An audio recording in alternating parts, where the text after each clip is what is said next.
ก้อยนะก้อยก็รักในดวงตาของเธอเห็นฉันเป็นใครพี่เอ๋นางนี่มันเป็นใครคะในดวงใจของเธอ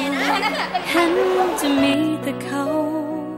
สบายมากอย่างนี้ชอบในดวงตาของเธอฉันเป็นได้แค่เงาเป็นภาพสะท้อนเขามาเอง